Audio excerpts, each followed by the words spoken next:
Bonjour à tous la famille, j'espère que vous allez bien, j'espère que votre Pâques s'est bien passé, que votre Pentecôte s'est bien passé. Avant de rentrer dans le vif du sujet de cette nouvelle vidéo, je voudrais d'abord vous remercier pour tous les messages d'encouragement que vous avez pu déposer en fait sur le site de l'OIM, tout ce qu'on a pu avoir comme retour sur la première vidéo qu'on a faite avec Amy, mon épouse, qui n'est pas là aujourd'hui puisqu'il faut qu'elle s'occupe de notre petit héritier qui est né avec la grâce de Dieu, qui s'appelle Joachim, qui a 1 mois maintenant et qui se porte excellemment bien. Voilà, alors aujourd'hui, je ne sais pas si vous vous souvenez, quand on s'est quitté la dernière fois, j'avais posé une question. Je vous avais demandé, est-ce que vous savez qui vous êtes ? Je t'avais demandé, est-ce que tu sais qui tu es ? Et cette question, en fait, qui est, je pense, la question existentielle la plus basique, je pense qu'elle mérite vraiment en fait d'être posée, et ça mérite que tu te la poses. Et aujourd'hui, voilà, comme je vous avais dit la dernière fois, le format c'est toujours un peu à la cool, il n'y a pas de truc protocolaire ou quoi. Donc aujourd'hui, la question, j'ai décidé en fait de la poser à mes frères et sœurs qui sont ici à côté de moi. Et on va tout simplement essayer de faire un échange d'idées sur comment on voit, comment on se voit déjà, comment on s'imagine, comment on se présente, si tu me poses la question ou si quelqu'un me pose la question, comment je me définis en fait. Et ensuite, on va essayer d'avancer avec ça et on va essayer de voir tout simplement peut-être la manière dont Dieu nous voit. Et souvent, on a tendance à mal se juger. Déjà, on a tendance à se juger, ce qui n'est pas forcément une bonne chose, mais souvent on a tendance à mal se juger. Et aujourd'hui, voilà, on va écouter les uns et les autres, on va voir où ça va nous mener, et en tout cas, on espère que ça nous mènera en fait à ce que nos cœurs se tournent un peu plus vers Jésus-Christ. Ok ? Donc on va commencer par faire un petit tour de table, de gauche à droite, pour que chacun se présente, nom, prénom, et puis ce qu'ils font un peu dans la vie, très rapidement, avant qu'on puisse rentrer en fait dans le thème de notre après-midi.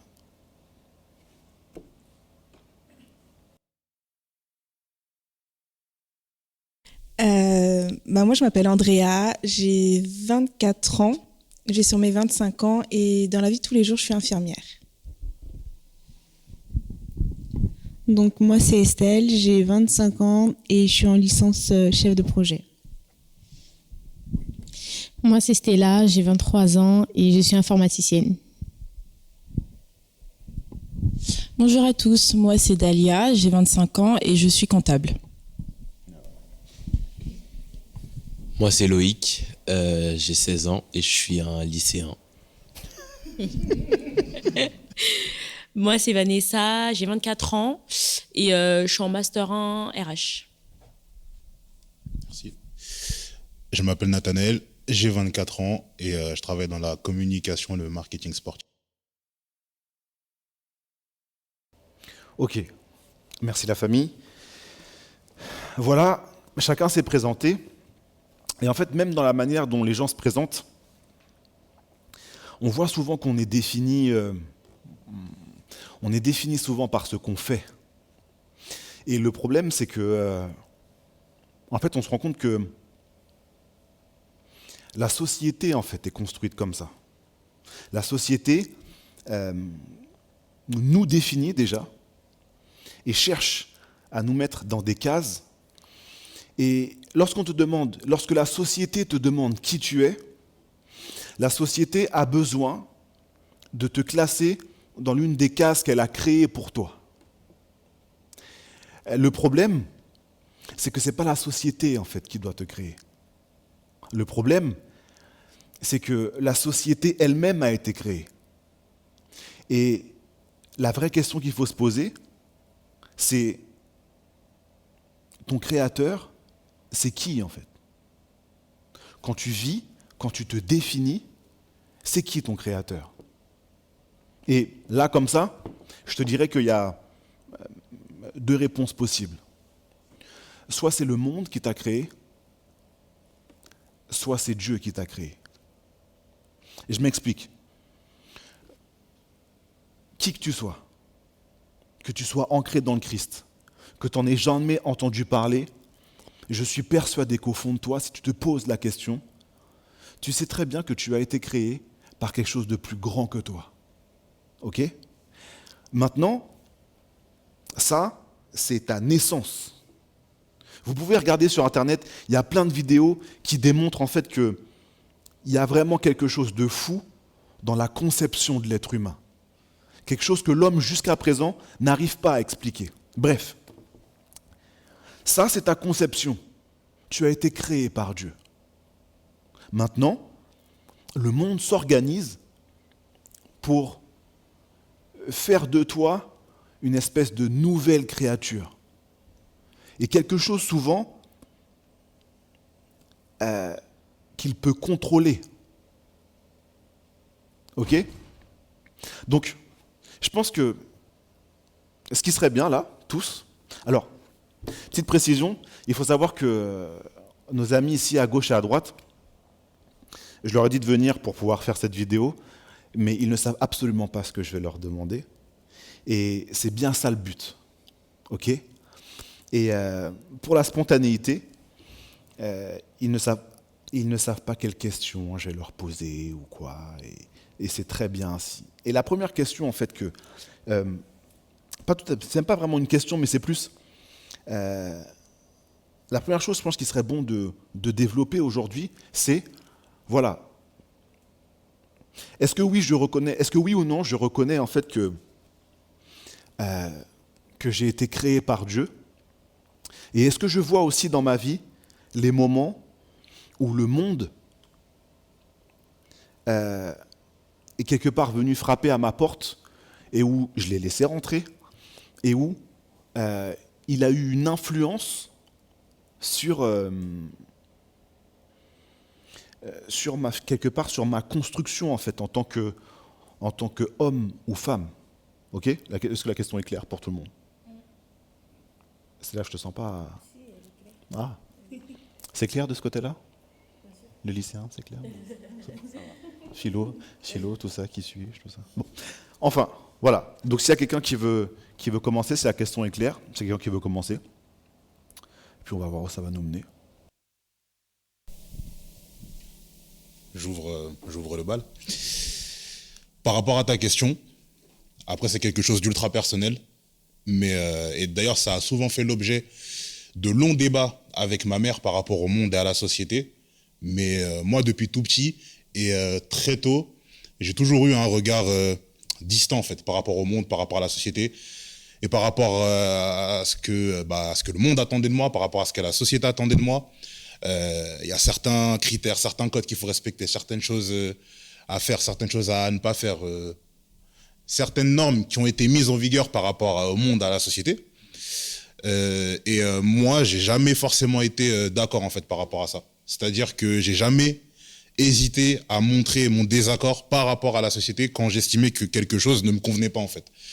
Et j'ai toujours eu ce recul sur ça qui est peut-être bien respectable ou pas, mais qui à certains moments peuvent, entre guillemets, poser problème justement en société, parce que il y a certains codes, tout bêtement, par exemple, les vêtements, notre manière d'habiller. Aujourd'hui, on vit dans une société qui juge énormément par rapport à l'habillement. Il y a certains habits que tu dois porter pour certaines occasions et d'autres pas. Et moi, j'ai par exemple jamais jugé une personne par rapport à son habillement en fait. C'est-à-dire que j'ai toujours enlevé en fait ces contextes-là par rapport aux relations que je peux avoir avec les gens et tout. Et c'est vrai que par moment, alors je suis pas le seul dans ce cas-là, hein, je suis pas unique personne sur Terre à penser comme ça, mais quand dans la vie de tous les jours, tu es plutôt confronté justement à des personnes qui, elles, ont peut-être pas fait le choix, mais qui sont indirectement conformées à ce que la société attend, c'est compliqué au niveau de la communication, au niveau de la compréhension, au niveau de l'entente. Et parfois, je trouve ça dommage en fait, parce que j'ai l'impression que les gens sont plutôt, entre guillemets, victimes de quelque chose dont elles ne se rendent pas compte et qui est super puissant en fait, sur nous, sur nos agissements Et parfois, on est amené à dire, faire penser des choses qu'on ne ferait pas, mais qu'on fait parce que, justement, il y a cette histoire de société. Je finis ma tirade. Excellente tirade. Merci. Est-ce que quelqu'un veut partager quelque chose?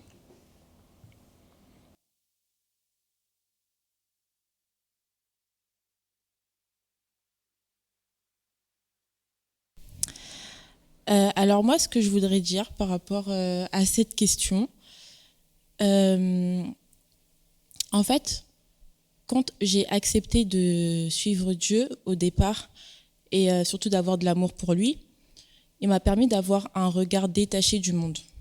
Donc il fait qu'il y avait des choses où je savais que c'était pas bien de faire. Je savais qu'il y avait des choses, c'était mieux de suivre Jésus que suivre le monde. Et je sais pas pourquoi, à un moment donné de ma vie, j'ai eu un relâchement qui fait que le regard détaché que j'avais à travers le monde, par exemple, je reprends un peu ce que disait Nathalie, sur l'habillement, ou ce que j'écoutais niveau musique, je faisais attention à ce que j'écoutais, les films, tout ça, j'étais vraiment très carré dessus. Et le fait d'avoir eu un relâchement dans ma foi, donc on va dire que ce côté monde,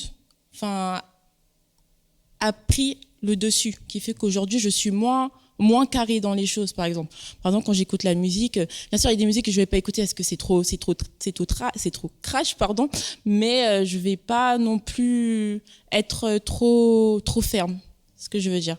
Donc pour moi le monde joue quand même un rôle aujourd'hui sur la personne qui je suis.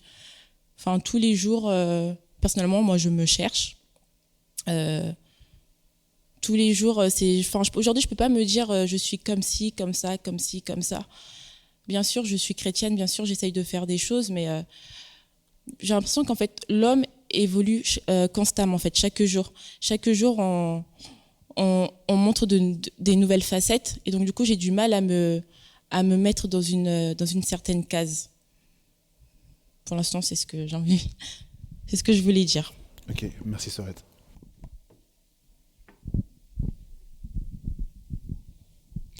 Du coup, moi, ce que je voulais dire, c'est que si vous voulez, quand j'étais au collège, on va commencer au collège, j'ai fait tout ce qui est sacrement, etc.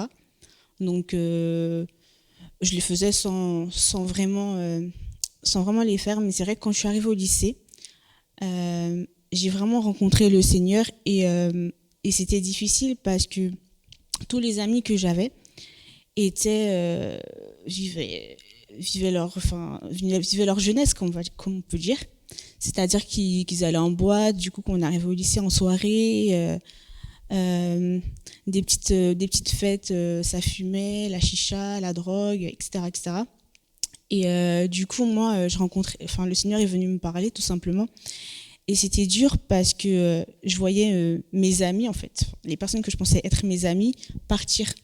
Du coup, c'était dur, en fait. Tu te dis, mais est-ce que c'est moi qui est trop, qui me donne trop de limites, ou c'est eux qui ont un problème? Et en fait, tu dois t'affirmer. Et c'était dur, mais j'ai réussi, avec la grâce de Dieu, à justement ne pas tomber en fait dans ce piège-là. Et c'est vrai qu'il y a deux ans, je suis partie loin de ma famille, loin de mes amis chrétiens, loin de mes frères et sœurs. Et en fait, c'était un autre monde. Et justement, je cherchais quelque chose pour me rattacher à Dieu, mais j'ai cherché des églises, des personnes qui croyaient en Dieu, mais il n'y avait pas. Et en fait, inconsciemment, en fait, le malin, en fait, il vient voir en fait tes faiblesses, et tu tombes directement. Et c'est super compliqué. Et moi qui m'étais toujours dit que j'irais pas en boîte de nuit, j'ai mis les pieds, j'avais 23 ans. Et du coup, voilà. Mais je pense que faut savoir... comme elle disait Dalia tout à l'heure, en fait, on est confronté à plusieurs choses dans la vie. Et c'est vrai moi, honnêtement, on peut me demander qui je suis, Estelle, voilà, t'es chrétienne, tu crois en Dieu, etc. Mais je pourrais dire oui, je crois en Dieu, mais je sais pas parce que j'ai toujours cette peur de m'affirmer, etc. Mais en fait, le Seigneur permet en fait que chaque jour qui passe, par des petites choses, en fait, je puisse m'affirmer et justement dire non sur certaines choses que je n'oserais pas, en fait. Donc voilà. Merci, Sista. Ok. Ce qui m'interpelle un peu dans ce que j'entends, c'est fou de voir, et je crois que c'est quelque chose qui est inhérent à tout le monde, mais c'est fou de voir à quel point, même si tu te sais ancré dans le Christ, c'est fou de voir à quel point en fait le monde a un impact sur toi. Et soit il a un impact réel, direct, contre lequel tu n'arrives pas à lutter, soit il a un impact, on va dire, un peu plus indirect, où il va venir te mettre une pression telle que des fois vivre en tant que chrétien, ou juste vivre tout court d'ailleurs, ça peut devenir compliqué en fait. Et je crois qu'il faut, en se posant la question qui je suis, il faut se rappeler en fait ce que ça veut dire être fils, fille de Dieu en fait. Qu'est-ce que ça veut dire? Parce que la réalité, c'est que le monde te ment constamment. Le monde te ment constamment. Le monde te ment dans ce que tu écoutes. Le monde te ment dans ce que tu regardes. Le monde te ment dans la façon dont les gens te regardent. Tu vois? Et si tu traites toutes ces informations, et parce que de toute façon tu es humain et que ton cerveau les traite, c'est comme si en boucle, le monde te disait tu es ci, tu es comme ça, deviens comme ci, deviens comme ça, etc., etc., etc. Aujourd'hui, ce que le monde va te dire, c'est que pour être heureux, il faut que tu aies beaucoup d'argent. Déjà. Sinon, tu ne peux pas être heureux. La seconde chose que le monde va te dire, c'est qu'il faut que tu sois reconnu des autres. Lorsque les gens te regardent, il faut, non pas une question de respect moral. Les gens te doivent un respect, mais quelque chose de bien orgueilleux, quoi. Tu sais, combien de fois, en fait, j'ai déjà vu des gars qui pouvaient s'embrouiller parce que, ah oui, tu m'as mal regardé. Tu m'as mal regardé? Ça veut dire quoi, tu m'as mal regardé? Tu sais même pas ce qu'il y a dans la tête de l'autre, etc., etc., mais toi, tu juges qu'il t'a manqué de respect parce que t'es ci ou t'es ça, tu vois? Alors que tu ne l'es pas, en fait. Tu vois? Que tu ne l'es pas. Et ça, c'est ce que le monde te dit systématiquement. Maintenant, je crois que, par exemple, dans ce que Nat a dit, je ne sais pas si tu le sais, Frangin, mais cette capacité que tu peux avoir à avoir un recul par rapport à ce que le monde peut dire, par rapport à ce que la société peut dire, etc., etc., et ne pas prendre ça pour argent comptant, ou bien ne pas forcément toujours... je sais pas comment dire ça, mais ne pas forcément toujours donner crédit, voilà, à ce que le monde dit, c'est une véritable grâce. C'est une véritable grâce, tu vois. Et souvent, on est aussi défini, je crois, et c'est vrai aussi pour toi, on est aussi défini par ce que Dieu a mis en nous, en fait. Tu vois. Et ça, on ne le voit pas assez. On voit souvent ce qu'on n'a pas. Tu vois, je ne suis pas ci, je ne suis pas ça, je voudrais être plus ci, je voudrais être plus ça, etc. Mais tu ne vois pas ce qu'il y a en toi, que Dieu a mis en toi, pour une raison bien précise. Tu Tu vois, parce que tu es son fils, parce que tu es sa fille. Et alors, je vais prendre une petite référence vraiment très spirituelle. Luke Skywalker a demandé à Yoda, il lui dit, mais en fait, le côté obscur de la force, c'est le plus fort en fait. Et les gens qui ont vu Star Wars auront la référence. Et ce que Yoda lui répond, et c'est ça qui est important à retenir, c'est que le côté obscur de la force, c'est plus facile, c'est plus rapide, mais c'est pas le plus fort. Tu vois ? Et je crois que cette phrase, vraiment, quelque part, d'une manière ou d'une autre, est remplie du Saint-Esprit. Choisir le monde, c'est plus facile. C'est plus facile d'écraser ton frère pour avoir ce que tu veux obtenir absolument. C'est plus facile d'oublier qui tu es en tant que fils, fille de Dieu pour t'adonner à des plaisirs éphémères. C'est plus rapide d'aller au but, il faut que je fasse de l'argent, et c'est plus rapide de vendre de la drogue que de trimer matin et soir. C'est plus facile, c'est plus rapide, mais ça te détruit. Et ce que le monde te met en face des yeux, c'est oui, tu commences à devenir quelqu'un. Mais ce que tu ne vois pas, parce que le monde te met des œillères quand il fait ça, ce que tu ne vois pas, c'est que tu es en train de mourir en fait, mon frère, ma sœur. Si tu laisses le monde te définir, il te tue à petit feu. Et ce que le Seigneur, je pense, dit dans l'Apocalypse, quand il dit à, je ne sais plus, c'est quelle église, je crois que c'est celle de Sardes, il lui dit, tu as l'apparence d'un vivant, mais tu es mort. Je crois que ça s'applique précisément à nous lorsque nous laissons le monde nous définir.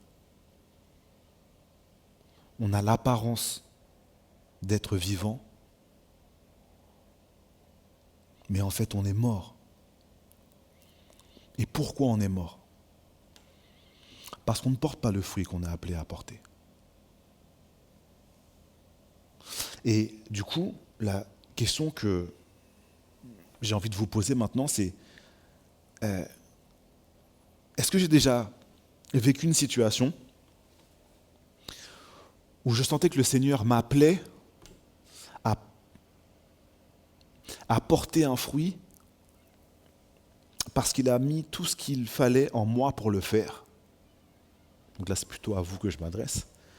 Parce qu'il a mis en moi tout ce qu'il fallait pour le faire. Est-ce que en fait, j'ai déjà vécu une situation où j'ai vu, où j'ai senti, où j'ai été poussé à faire quelque chose et j'y ai répondu positivement en disant « Ok Seigneur, on va le faire, quel que soit ce que les gens vont dire, quelle que soit la manière dont on va me regarder, etc. »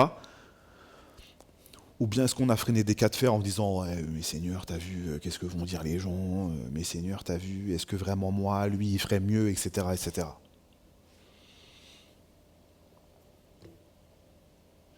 Alors on va d'abord laisser parler les gens qui n'ont pas parlé à la question précédente. Oui, moi, cette situation, elle m'est déjà arrivée par plusieurs moments. Quand, par exemple, je veux servir à l'hôtel, sachant que je suis servant d'hôtel à l'église, ça peut arriver des jours où je me dis, Dieu me dit, va servir. Et parce que je sais que telle personne va venir à la messe et peut me juger, je ne vais pas venir à la messe. Et c'est une situation qui m'arrive pas trop régulièrement, mais quand même, rien que que le fait que je sais que je me sens jugé par cette personne, bah, ça peut me freiner, pour aller à l'église alors que Dieu m'appelle. Ok, merci Frangin. Je rejoins un peu ce que le frère il dit. J'ai vécu un peu les deux situations que tu as dit, Romu. C'est dans les moments faciles, le Seigneur peut me mettre quelque chose dans le cœur que je dois faire, me donner tout ce qu'il faut.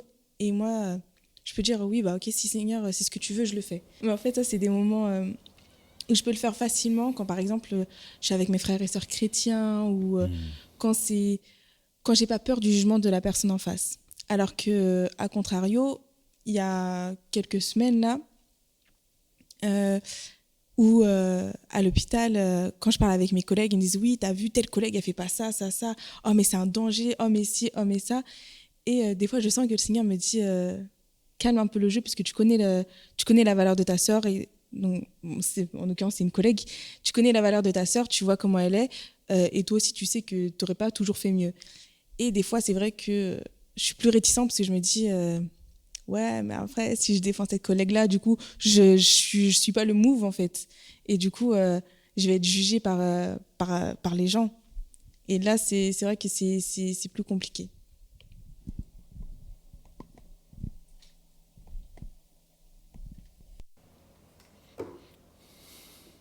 Ok, merci. Ça va, Vanessa?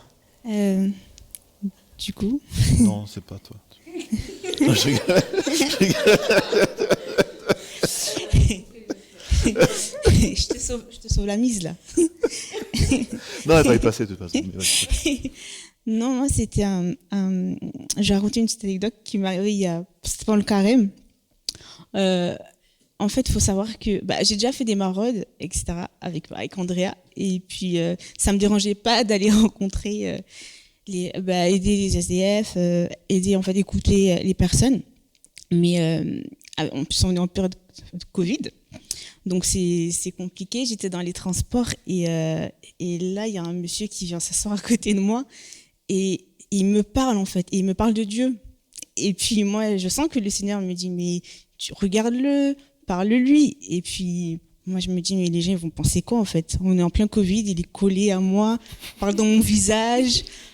Qu'est-ce que les gens vont penser? Le monsieur en face de moi, il me regardait en mode tu veux de l'aide? Et du coup, je sentais en fait. Et moi, j'écoutais ma louange. En plus, j'écoutais une louange. J'étais là, j'écoutais, je faisais comme si je n'entendais pas, mais j'entendais ce qu'il disait. Et en fait, on a peur du jugement, on a peur de ce que les gens pensent. Et je pense, et j'ai fini en fait par écouter ce que le Seigneur disait, mais je pense que à ce moment-là, en fait, le Seigneur me demandait juste d'écouter un peu parce qu'il voulait juste dire quelque chose. Et c'est vrai que au début, j'avais du mal, mais après, j'étais fière de moi parce que j'ai écouté cet homme. Mais c'est vrai que c'était hyper dur parce que tout le monde me regardait, tout le monde me fixait. Est-ce qu'elle va répondre? Est-ce qu'elle va prendre le temps pour lui, etc. Voilà. Merci, Serette.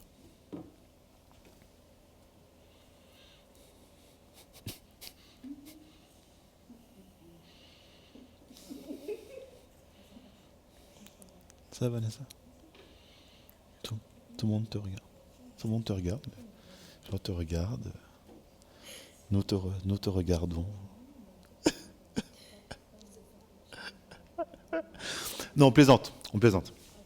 On n'est pas comme ça. Si, je suis comme ça, en fait. Mais alors, il faut savoir que Vanessa est ici présente. Déjà, je suis très contente qu'elle soit là. On sait que c'est pas une sœur qui est bavarde, mais il y a des fois, en fait, je crois vraiment qu'il y a des gens qui ont besoin d'entendre, et peut-être que toi aussi tu as besoin de l'entendre. Tu as besoin d'entendre à quel point tu es une merveille, en fait. Pas seulement aux yeux de Dieu, le créateur de toutes choses, etc., mais même aux yeux, en fait, des gens qui t'entourent. Tu sais, ça, c'est une valeur sûr, tu es une merveille.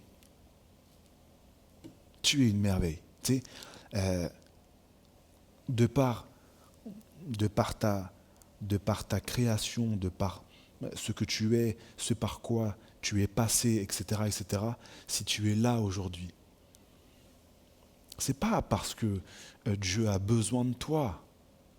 Tellement, je veux dire, Dieu c'est Dieu. Dieu pourrait faire ça, le monde changerait.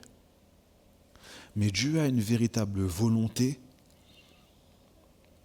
de nous faire participer à ce projet, qui que nous soyons,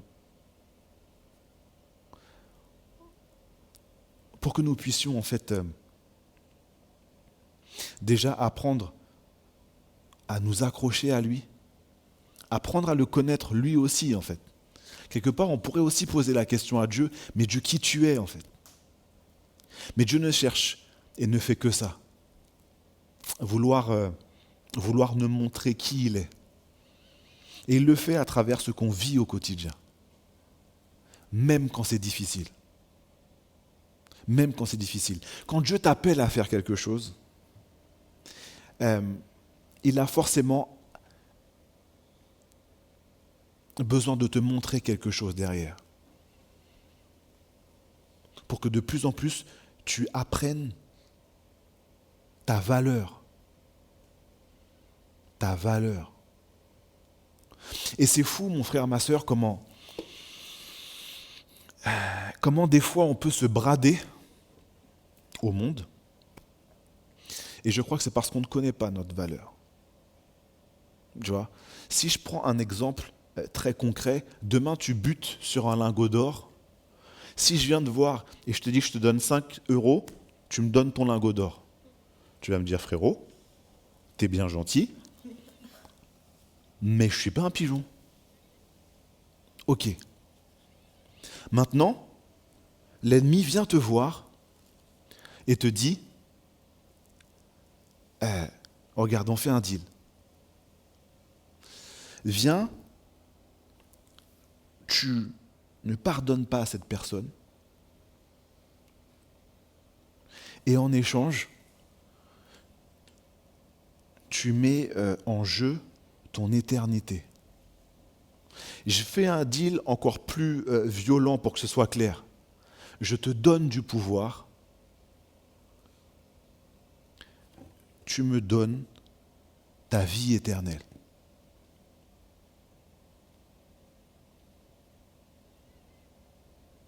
Je te sors d'une situation, tu me donnes ta place au paradis. Un tel t'a fait du mal, je m'occupe de cette personne. Et en échange, donne-moi ton enfant.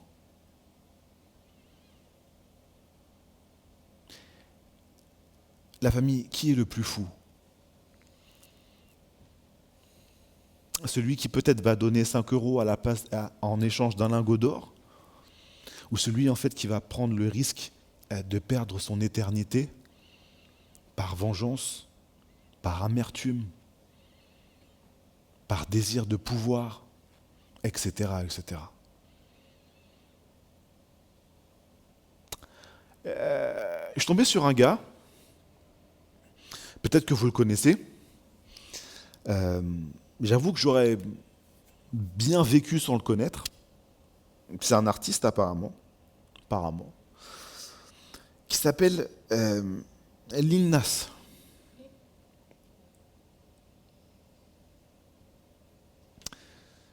Je pense que cet artiste n'a jamais dû se poser la question qu'on est en train de se poser là aujourd'hui. Vraiment, je t'assure. Je sais que la curiosité va te pousser à aller voir qui c'est si tu ne le connais pas. Et je te demande plus ou moins pardon déjà pour ça, parce que si jamais tu vas au bout de ta démarche pour satisfaire ta curiosité, tu vas tomber sur quelqu'un qui a eu la bonne idée en fait de faire une paire de baskets totalement. C'est pas genre à moitié ou genre un peu ou genre à connotation sataniste. Tu vois, c'est la paire est designée par le diable. Il en a sorti 666, il y a une goutte de sang dans chaque bulle d'air de la paire, etc., etc. Peut-être que tu as déjà entendu parler de cette histoire.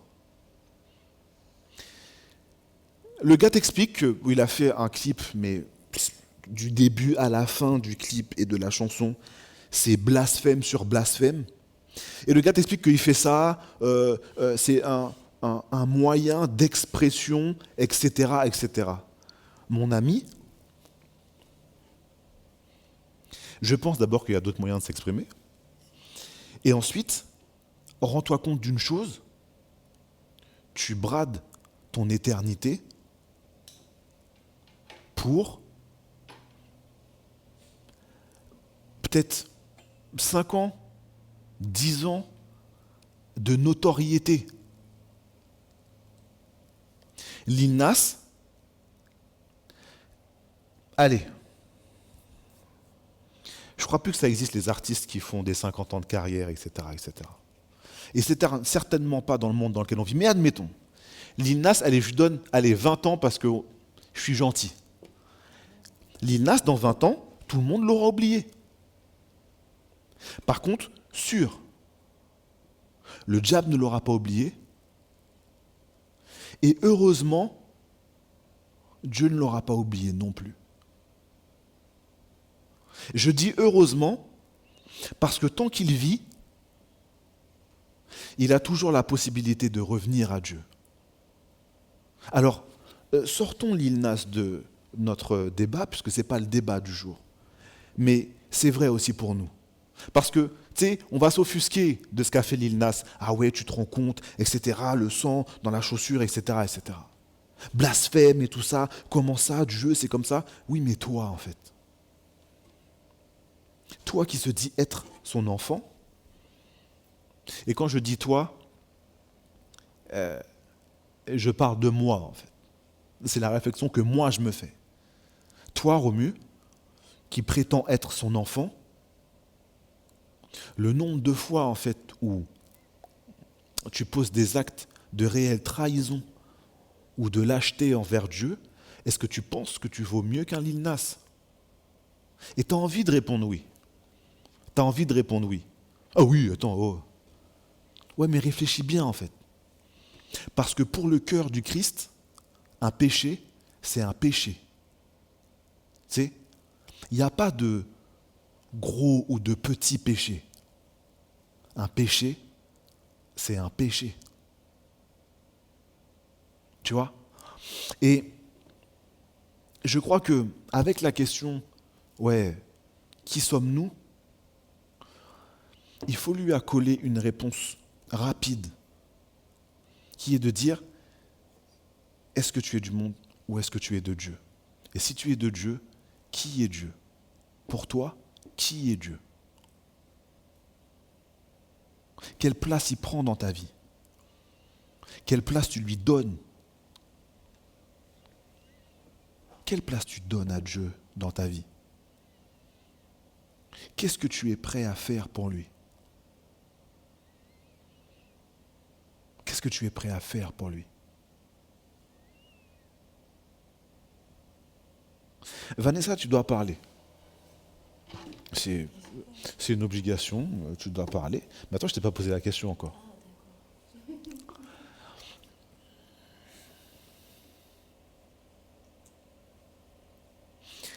Si je te dis,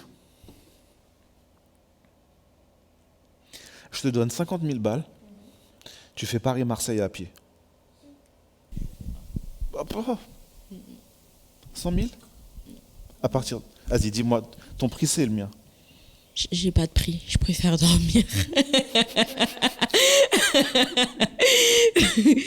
Non, j'arrive à Marseille, je suis morte.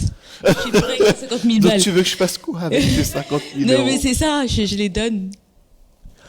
Ok, mais tu as compris le sens de ma question. Ok, d'accord. La question c'est, qu'est-ce qu'on est prêt à faire pour des choses matérielles? Ah, Tu vois? ok. Et qu'est-ce qu'on est prêt à faire pour Dieu, en fait?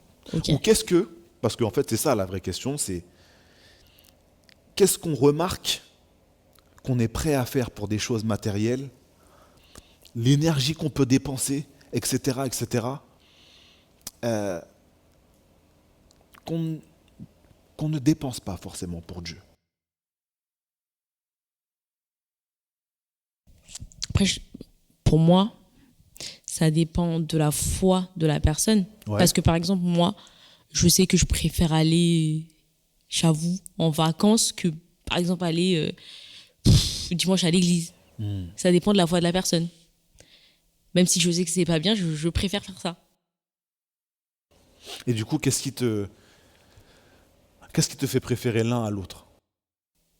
L'amusement peut-être. Mais ça n'empêche pas que je vais à l'église. Mais Bien sûr. à ce moment précis, si on me dit tu vas en vacances plutôt qu'aller à l'église, je vais en vacances.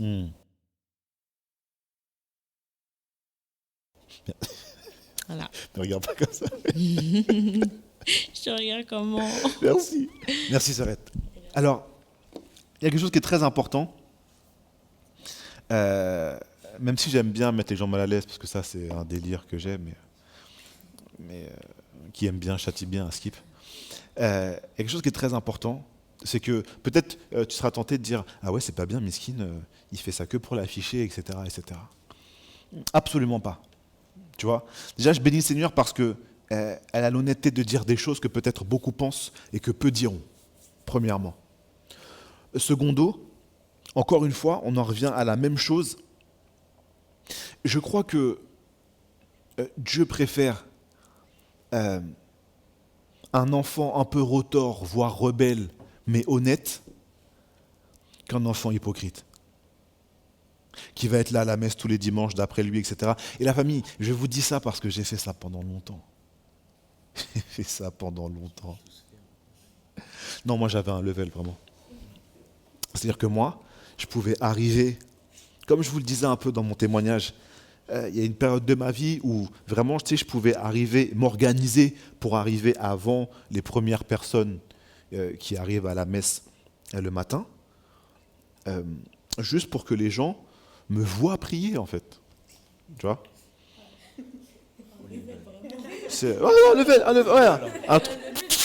C'est-à-dire, c'est un truc où, tu sais, il n'y avait rien. C'est-à-dire que Jésus-Christ, à ce moment-là, c'était pas l'important. L'important, c'était moi. L'important, c'était qu'on parle de moi. Voilà, tu vois. Et bah oui, bah écoute. On dirait, Cristiano Ronaldo qui va 1 heure avant l'entraînement, pour montrer aux gens que... Ouais, mais Cristiano Ronaldo, il bosse. Après, oui, t'es honnête. Moi, non, parce qu'en fait, si tu veux, j'arrive avant. Mais et je vais pas prier, tu vois. J'arrive avant, et dès que j'entends genre le bruit de la porte de l'église, là, je me mets à genoux, tu vois. Donc genre, je pense qu'on est au summum de l'opportunisme, vraiment, tu vois. Donc parce que en fait, parce que l'ennemi en fait s'amuse avec les enfants de Dieu, tu vois. L'ennemi joue avec nous comme si on était des marionnettes.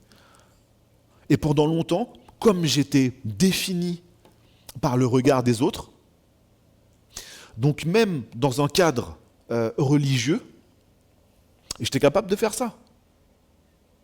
Donc avant de rapidement dire « Ah ouais, tu te rends compte, Vanessa, elle est comme ça, tu te rends compte, elle préfère aller en vacances plutôt que d'aller à la messe le dimanche, mais comment ça, etc. » Si tu as été tenté de penser ça,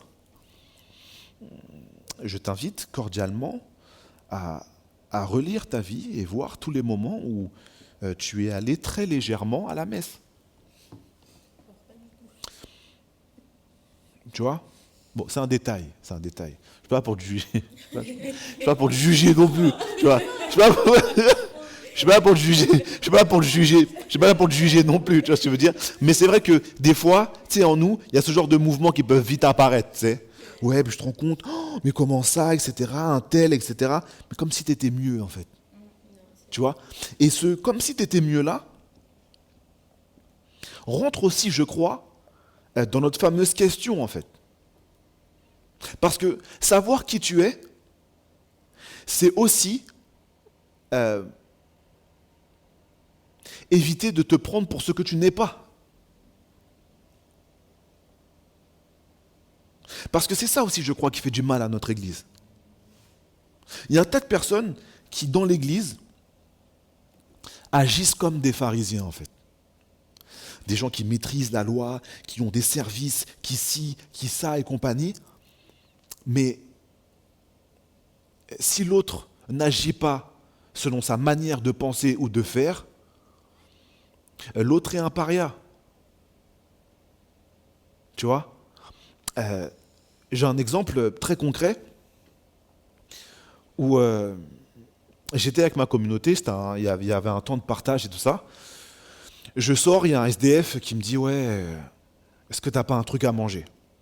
Je dis « Non, j'ai rien, mais si tu veux, je te retire de l'argent et voilà, tu vois. » Et bon, j'étais en plein Paris, je connaissais pas le truc, je voyais pas de distributeur autour de moi, mais j'étais vraiment déterminé à donner aux frères une force en fait, tu vois. Et bref, donc on se met à marcher ensemble, et je lui pose des questions sur qui il est, comment il s'appelle, comment il en est arrivé là surtout. Et la première chose qui me marque, c'est que pendant tout le trajet, je vois le regard des gens. Tu sais, les fameuses cases dont on parlait tout à l'heure pour la société.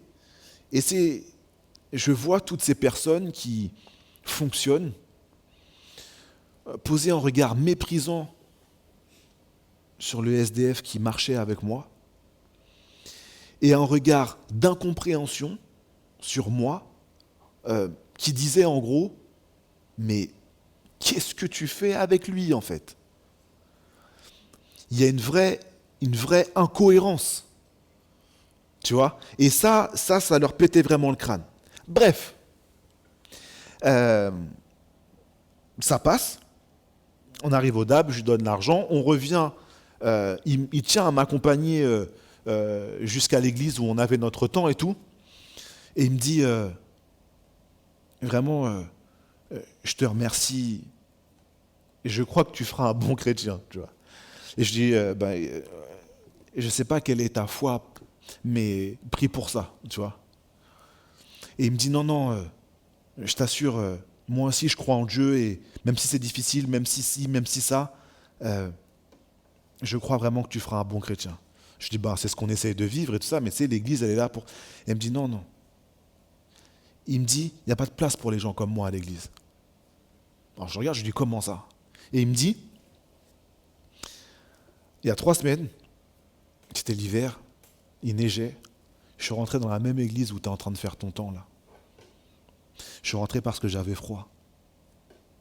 Il y a une dame qui m'a dit, textuellement, va-t'en, on ne veut pas de gens comme toi ici. D'accord ?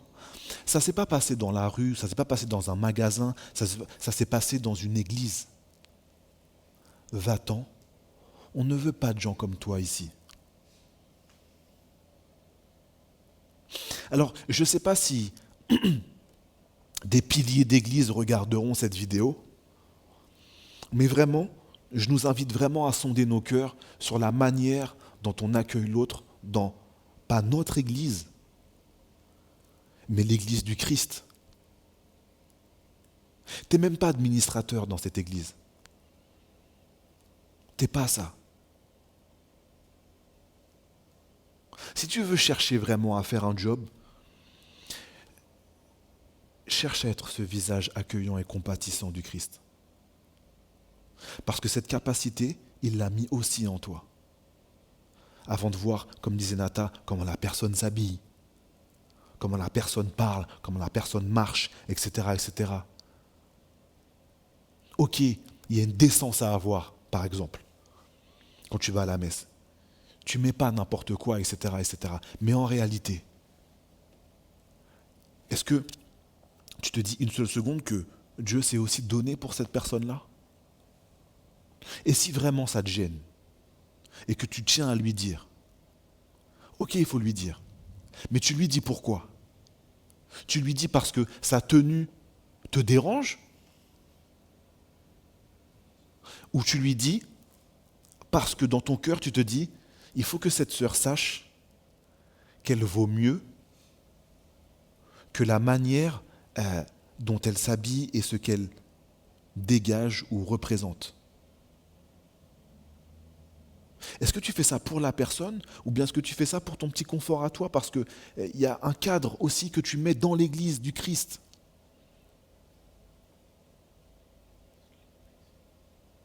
Il faut vraiment qu'on fasse attention à ne pas se prendre pour ce qu'on n'est pas non plus.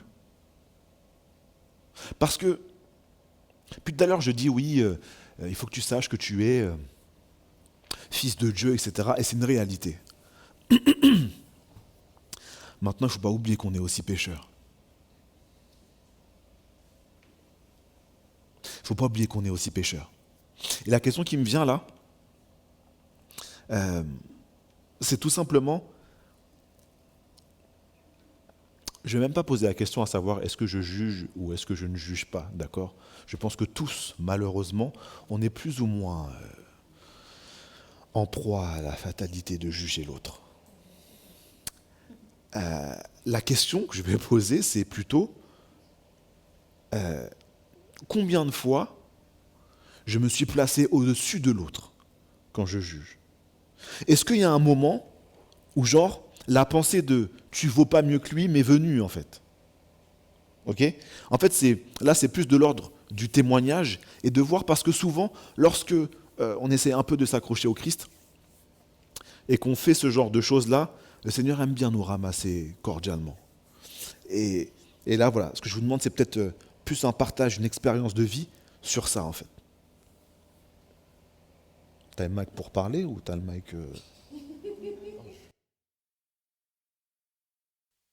Bah, moi, ça m'est déjà arrivé de juger. Parce qu'on est... Enfin, moi, perso, dans ma génération ou même dans mon entourage, on juge beaucoup. Ça veut dire que forcément, le jugement, il va déteindre encore plus sur moi. Donc, ouais, ça m'est déjà arrivé que ce soit... Peu importe le lieu, hein, à l'église, à l'école, dans la rue, au magasin, que oui, je juge quelqu'un. Et puis, la plupart du temps, quand je juge quelqu'un, je le juge sans réfléchir ou même... Je sais même pas si je suis en capacité de faire ce que la personne est en train de faire. J'ai un exemple tout bête, par exemple. Allez, l'année dernière, on est allé au cirque avec l'école, avec le lycée. Et du coup, il y a des artistes qui faisaient leur spectacle. Et moi, clairement, je jugeais. Alors que ils faisaient vraiment des trucs de ouf, hein, pirouette, tout ce Cacahuète, que tu veux, tout. pirouette, cacahuète, tout ce que tu veux. Moi, je suis là, je jugeais ouvertement. Regarde comment, regarde son auréole au-dessus de trucs que je jugeais. Alors que moi, tu me mets sur la scène, même pas je te fais ce qu'ils sont en train de te faire. Donc c'est vraiment devenu le jugement, c'est vraiment devenu quelque chose qui a un automatisme chez moi et voilà. Merci, Franck. Moi, je pense que parfois, même quand on donne des conseils aux gens et qu'on juge sans faire exprès, on s'en rend pas compte. Et que c'est la personne en face de nous qui doit se sentir, elle, jugée, et nous, on sait pas. Du coup, si elle nous le dit pas, on ne sait pas si on la juge ou pas. Pour moi. Après, moi, personnellement, j'essaye de pas juger les gens. J'ai du mal. J'ai du mal, clairement. J'essaye de pas juger, mais bon, j'ai du mal. Et je pense que les personnes en face de nous devraient aussi nous dire oui, je me suis sentie jugée, comme ça on s'excuse et on essaye de parler sans jugement, quoi. Même si c'est compliqué. Alors moi, j'ai une question pour Mélissa, pour ce que tu viens de dire. Ah, en fait, c'est vrai. Mélissa, pardon, je suis désolée. Ouais. Elle aime Mélissa. Ah. De toute façon, ce sera pas coupé.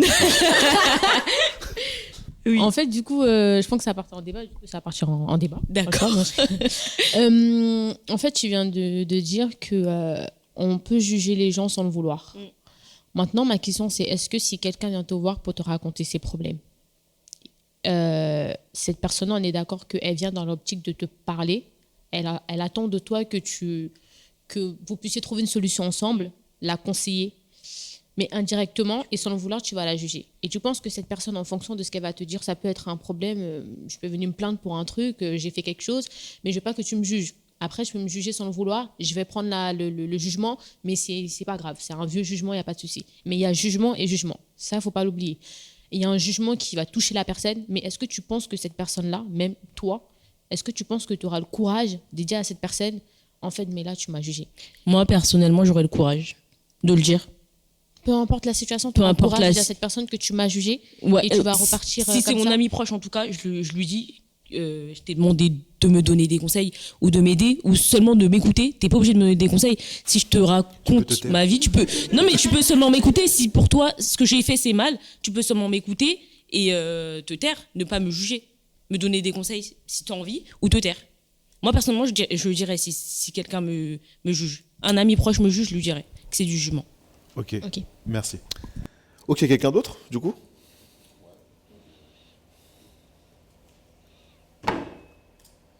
Vas-y, cette table. Alors là, comme ça de tête, je pourrais pas vous sortir un exemple précisément où j'ai jugé parce que au cours de ma vie, j'ai tellement jugé les gens que, comme tout le monde au final. Donc ça y est. Non, pas... Non. Non. Chance.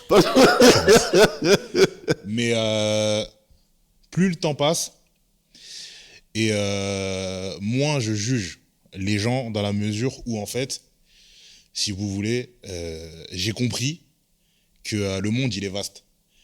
Mais pas dans le sens où il y a des gens qui vivent à 20 000 kilomètres, dans le sens où on connaît peut-être pas forcément les gens qu'on croise et qu'on rencontre en fait dans la rue. Ce qui fait que si, par exemple, je reprends l'exemple du SDF, il lui est forcément arrivé quelque chose de marquant au cours de sa vie pour qu'il se retrouve dans cette situation-là. Donc de ce fait-là, je peux pas me permettre d'émettre un jugement sur quelque chose que je ne connais pas. Comme par exemple, parfois dans les transports, il y a des fous, comme on dit. Eux aussi, en fait, à ces gens-là, quand on creuse un peu dans leur vie, on se rend compte qu'il s'est passé quelque chose, un drame, la perte d'un proche ou quoi, qui les a amenés justement à être comme ça. Et de ce fait-là, en fait, j'ai tout simplement pris l'habitude en fait, d'arrêter de juger parce que je ne connaissais pas. Et même en prenant des exemples un peu moins, entre guillemets, graves, et moins forts, si je reprends l'exemple du cirque, de Loïc par exemple, c'est peut-être quelque chose que je ne vais pas apprécier, mais parce que ça ne me parle pas et que ça ne m'est pas destiné en fait. Parce que, en fait, aujourd'hui, si on reprend encore l'exemple de la société, on est dans une société où l'individuel prime en fait, où en fait, on doit tous, enfin c'est ce que la société veut nous faire, la société veut nous faire dire, veut nous faire croire, ce qui n'est pas forcément faux dans un sens, mais on a tous une personnalité et on se doit tous de l'affirmer et de dire ce qu'on pense forcément et que parfois notre parole est une vérité absolue, alors que pas du tout en fait. Et en reprenant l'exemple du cirque, c'est un art qui ne me parle pas, mais parce qu'il ne m'est pas destiné. Mais c'est pas parce qu'il ne m'est pas destiné que c'est forcément nul en fait. C'est juste que c'est fait pour d'autres personnes et qu'il y a d'autres personnes qui kiffent. Et au final, tant mieux. Tu vois, tant mieux. Il faut tout pour faire un monde. Et comme j'ai l'habitude de le dire aussi, dans une moindre mesure et d'une manière plus large, il y a autant de manières entre guillemets de voir le monde qu'il y a d'êtres humains. Tu vois. Si moi j'ai certaines pensées sur certaines choses, pourquoi mon interlocuteur ou la personne que je rencontre, elle aussi, elle n'aurait pas d'autres pensées différentes des miennes. Et c'est pour ça que ma vérité ne peut pas être absolue et que la vérité de la personne en face de moi ne peut pas être absolue. Donc en fait, en prenant tout ça en compte, j'essaye au fur et à mesure de plus juger en fait les gens ou ce que je vois. Forcément, c'est pas quelque chose de facile parce que ça nous arrive tous, même aujourd'hui dans notre quotidien, de juger les gens, etc. Mais en tout cas, c'est un travail que j'essaye de faire sur moi, né depuis plusieurs années. Ok, merci frérot.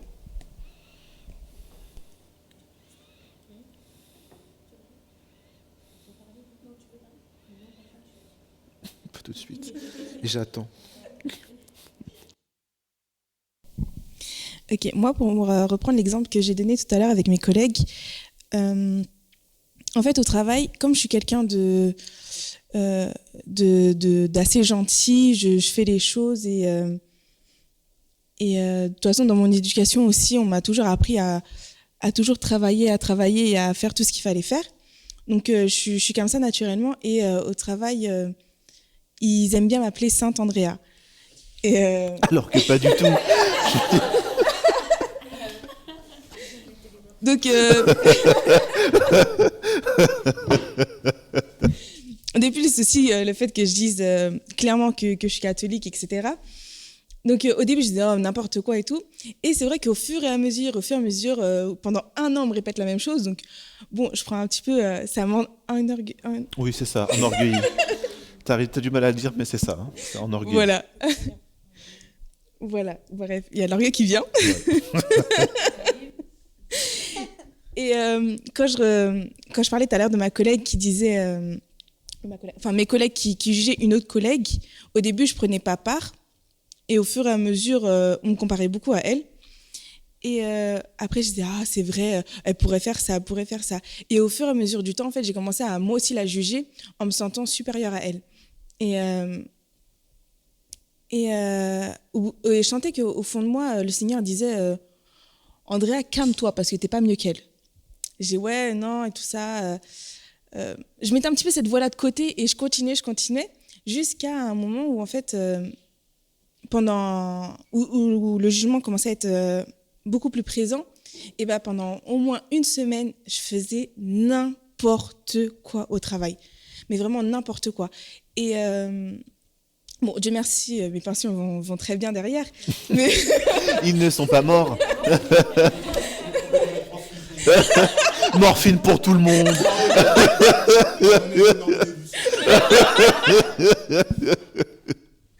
Non mais et en fait pendant 1 semaine je faisais n'importe quoi où c'était compliqué, j'étais débordée et tout. Et en fait c'était cette collègue là que je vois 1 fois toutes les 2 semaines qui était venue m'aider parce que j'étais en galère. Et en fait là j'ai clairement eu dans le cœur tu vois, t'es là, tu juges la personne mais c'est elle qui vient t'aider aujourd'hui. Et donc du coup ça m'a remis un peu en question et j'essaye de ne plus juger et même de la défendre puisque en fait c'est vrai, dès que quelqu'un fait quelque chose de mal, on juge très facilement, on dit « Oh, regarde, t'as vu, on pointe beaucoup du doigt, t'as vu, elle a fait ça, ça, ça, ça, ça. » Mais dès qu'elle fait quelque chose de bien, tout de suite, ça passe vite aux oubliettes. Donc voilà. Et ce qui est fort en plus, c'est que non seulement quand c'est l'autre qui fait mal, on va le charger de ouf. Quand il fait bien, on va dire « Ouais, bon, c'est normal. C'est pas non plus... tu vois. » Mais quand c'est nous, par contre, quand on fait quelque chose de mal, on va dire ouais c'est bon, ça arrive à tout le monde, etc. Mais quand on fait quelque chose de bien, excusez-moi, j'ai fait quelque chose de bien là. Faut le dire. Tu trouves pas que j'ai fait quelque chose de bien? Ouais, mais pourquoi tu le dis pas? Voilà. Et ça aussi je pense que c'est un gros problème. C'est un gros problème qu'on a. On est vraiment genre à 2 poids, 2 mesures entre le regard qu'on peut avoir sur l'autre et le regard qu'on peut avoir sur nous-mêmes. Et je pense que la société cherche à nous former ainsi, en fait. Cherche à nous former ainsi. C'est toi qui est important. En fait, c'est la base même de l'égocentrisme. Je suis au centre de toute chose. Tu vois, je suis au centre de toute chose. Tout doit m'être dû, en fait. Et en fait, ça, c'est précisément les caractéristiques de l'ennemi de nos âmes, qui est arrivé là où il est parce qu'il était centré sur lui-même. Parce que vous n'êtes pas sans savoir, je ne sais pas vous refaire un cours de théologie, mais Satan là-bas c'était quand même Lucifer, c'était vraiment, à la base, c'était l'ange des anges, quoi. C'était l'ange de lumière, c'était celui qui était au-dessus de tout, il n'y a pas plus bel ange que lui. Le problème, c'est que quand tu commences à te regarder toi, tu oublies 2 choses. Et là, je parle pour nous les hommes, tu oublies 2 choses. La première, c'est que tu es né poussière et tu retourneras poussière. Tu vois ? Excusez-moi, je rigole parce qu'en fait, j'ai mon caméraman derrière qui... Les gens... Non, parce que tu sais, ne blague pas, parce que quand nous on regarde des vidéos, on est bien d'accord que quand les gens commencent à avoir des regards fuyants à gauche à droite, c'est mais qu'est-ce qu'ils regardent? Tu vois? Alors sachez que je regarde mon caméraman qui est en train de manger les merguez. Voilà. Donc ça c'est fait. Maintenant vous savez pourquoi mon regard était fuyant pendant 2 secondes. Et sinon, voilà, on oublie ça en fait. Tu oublies en fait que tu es poussière et que tu retourneras poussière. Et tu oublies aussi que Dieu est bon avec les justes et les méchants. Comprends que Dieu est bon avec tout le monde. Donc en fait, on n'a aucune raison de ne pas penser ni agir ainsi. Si le Dieu que tu sers, le Dieu que tu cherches à suivre, agit ainsi, comment on peut agir autrement? Eh bien, on agit autrement à chaque fois que le diable arrive à nous aveugler et à nous recentrer sur nous-mêmes. Et il arrive à le faire avec tout et n'importe quoi. Tu vois, il y a des cas qui paraissent être plus légitimes que d'autres. À savoir, la perte d'un proche, la maladie, la souffrance, etc., etc. Tu as envie de te dire, bon, frère, à un moment, je suis quand même en droit de limite pester contre le monde entier parce que je souffre, parce que j'ai mal. C'est vrai. Mais tu as un Dieu qui a vécu bien pire que toutes les souffrances que tu pourrais endurer dans ta vie. Et il ne l'a pas fait pour te dire « Oh, ça va, écoute, tu souffres, ça va, j'ai connu pire, d'accord ?» Il l'a fait pour que tu saches que même dans ta souffrance la plus profonde, il est là avec toi. Ce sera le seul qui pourra te dire « Je sais ce que tu vis. Je sais ce que tu endures. » Ce sera le seul. Alors, je t'invite vraiment à, si tu es dans cette situation-là, si c'est difficile pour toi parce que tu as perdu un proche, si c'est difficile pour toi parce que la maladie, si c'est difficile pour toi, quelle que soit la raison, si c'est difficile pour toi, je t'invite vraiment à croire et à chercher à expérimenter. Parle à ton Dieu, c'est ton Père. Cherche à expérimenter précisément la relation filiale que tu as avec lui de fait. Parce que tu es son fils, tu es sa fille, c'est ce que tu es précisément. C'est peut-être même la seule réponse qui vaut la peine d'être donnée à la question « Mais qui je suis en fait ?» Je suis fils, fille de Dieu. Et quel que soit ce que l'ennemi de mon âme pourra chercher à faire, j'ai la capacité de refuser cela. Pas moi humainement. Et je pense que c'est ça qui nous fatigue souvent. C'est qu'on veut faire les choses par nous-mêmes. On veut faire les choses par nous-mêmes. Encore une petite référence hautement spirituelle. Je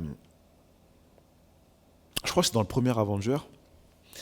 À un moment, Loki, il est là et il arrive et c'est le dieu des... Il se prend pour ce qu'il n'est pas, lui non plus d'ailleurs, tu vois. Il dit, mais voilà, je suis un dieu, vous comprenez pas, etc., etc. Bref, Hulk le prend. Fin du game. Et dans ce même film, Loki dit une phrase. Il dit, il n'y a pas de combat entre la botte et la fourmi. Sans Dieu, Satan est une botte. Nous sommes une fourmi. Avec Dieu, Satan devient la fourmi et nous devenons la botte en fait. Avec Dieu. Parce que quelque part même, je dirais, la botte, c'est lui en fait. C'est Dieu la botte. Il nous prend dans sa main, mais c'est Dieu la botte. Mais si tu sais que tu es dans la main de Dieu, Satan n'est qu'une fourmi. Satan n'a de pouvoir que celui que tu lui donnes. N'oublie jamais ça. Et tout le reste, c'est du vent. Et si, au quotidien, c'est difficile de t'imaginer cela, je vais te donner une image très concrète que j'ai vécue cette semaine.